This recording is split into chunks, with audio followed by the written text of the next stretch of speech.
Programa Outras Palavras, um oferecimento Sindiúte MG, Sindicato Único dos Trabalhadores em Educação de Minas Gerais. Educação em Debate. Conversamos com o cientista político Otávio Dulci. E com ele, nós iniciamos uma série de debates sobre Minas Gerais, o estado em que vivemos, o estado em que dedicamos a nossa profissão a uma educação pública de qualidade. Otávio, obrigado pela sua presença. Muito obrigado, eu agradeço muito essa oportunidade. Nos últimos 10 anos, vivemos aí um modelo de gestão intitulado Choque de Gestão, que, de acordo com os gestores, foram várias gerações. Mas esta forma de governar Minas Gerais, na nossa avaliação, não é uma forma para todos, é uma forma que privilegia alguns setores em detrimento da população.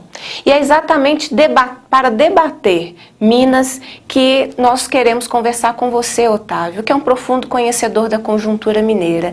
O que é o estado de Minas Gerais, para que a população tenha a dimensão aí, primeiro, do nosso território? Bom, o estado de Minas Gerais é um estado bastante extenso, que ocupa, digamos, o centro do país, né? Tem uma posição central, que é importante, e que apresenta diferenças enormes no seu território.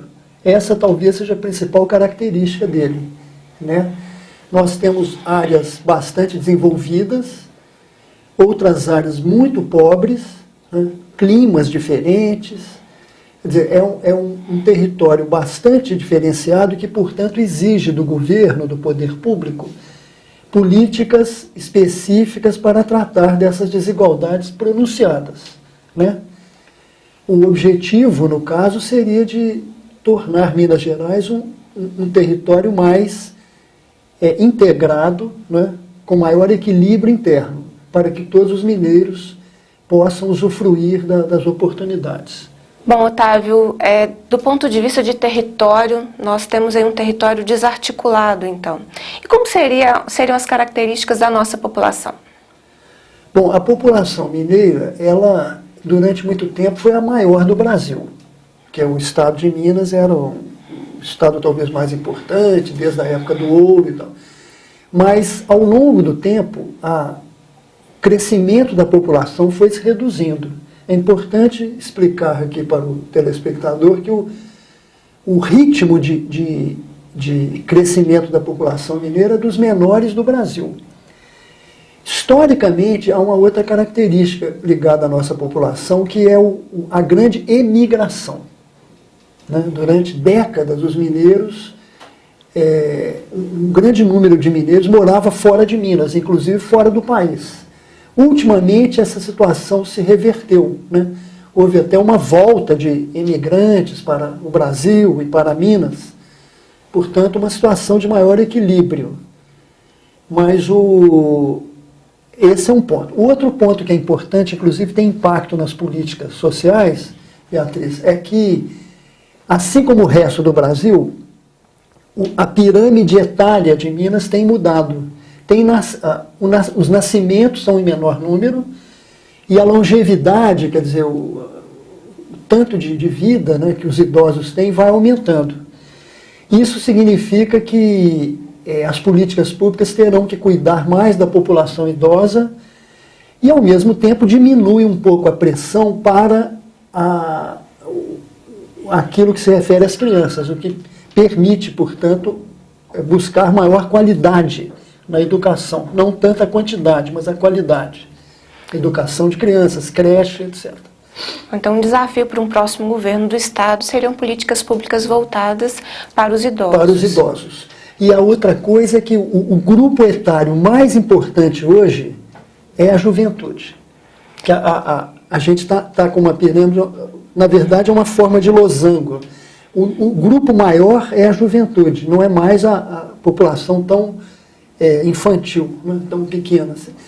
E isso faz uma falta muito grande, um leque de políticas para a juventude. Isso tem que ser pensado de qualquer maneira.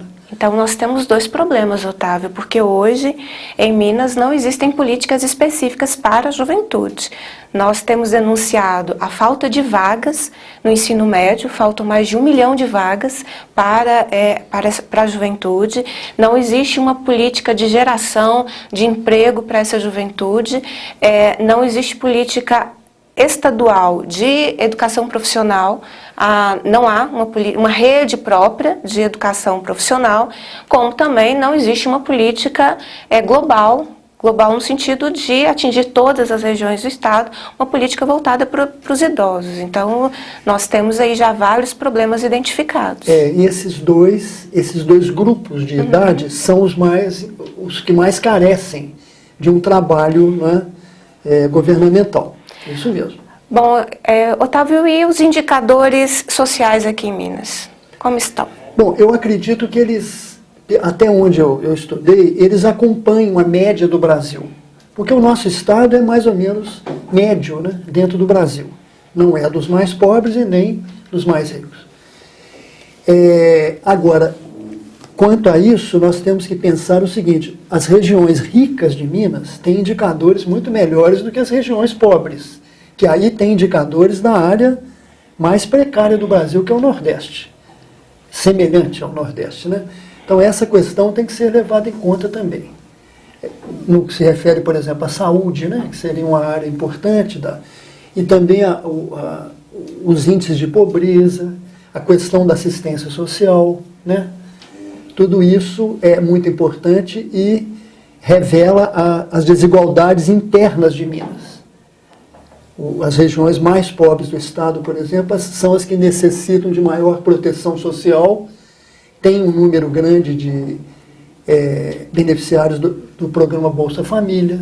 Essa rede de proteção social, na sua avaliação e de acordo com seus estudos, elas vão acontecer por políticas próprias do estado ou porque são programas do governo federal? É porque são programas do governo federal, né? Claramente, a força maior da política social brasileira vem da área federal. Temos os programas de transferência de renda, como a Bolsa Família, o BPC, né? Que é para idosos e deficientes pobres. E temos a Previdência Social, que é um grande programa de transferência de renda, né? Então, tudo isso vem da área nacional. O Estado de Minas Gerais, na verdade, o governo estadual, tem uma participação muito pequena na política social. Ele tem outras áreas em que ele atua mais. Educação, segurança pública, que são áreas próprias do Estado. Mas na área de assistência social, de esforço de combate à pobreza e desigualdade, a participação do Estado é mínima.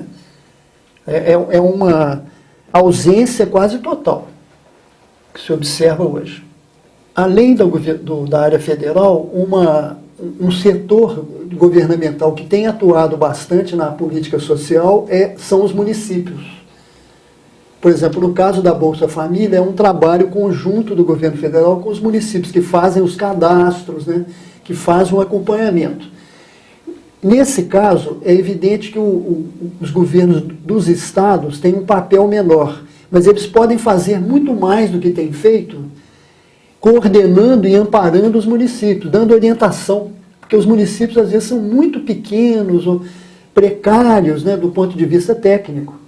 E o governo do estado tem um papel importante de orientação, né, de condução da política social em cada estado. Isso seria muito importante que os estados fizessem, não se ausentassem, né, da área social, dizendo que é assunto do governo federal só. Aqui em Minas, Otávio, eu vejo uma outra característica, que é o governo do estado pegar um programa que é federal, mudar o nome e, aos olhos da população, parece que é uma política do estado, quando na verdade é um programa federal. Aqui, eu não sei se em outros estados isso acontece, mas aqui em Minas eu tenho visto essas iniciativas. Por exemplo, o programa que é do governo federal da energia elétrica nas residências. O estado trouxe como se fosse política dele. Políticas relacionadas à saúde, traz como se fosse política dele. Programas relacionados à educação, como educação de tempo integral, ou como políticas relacionadas ao ensino médio, que modifica o nome e trabalha como se fosse uma política do Estado, quando, na verdade, é uma ação federal com recursos do governo federal que vem especificamente para esses programas. É verdade, isso tem sido observado. E um exemplo a mais dos que você deu é um programa para a juventude que o Estado lançou, que é muito pequeno, tem um alcance mínimo, mas que tenta concorrer em termos de marca com um programa federal muito maior, que é o ProJovem, né? Os programas federais para a juventude, que são enormes, envolvem milhões de beneficiários. E o Estado tenta competir com um programa muito pequenininho, sem grande efeito, mas que dá uma propaganda, rende uma propaganda né, sem um resultado equivalente, do ponto de vista da juventude. Continuaremos essa conversa no próximo programa.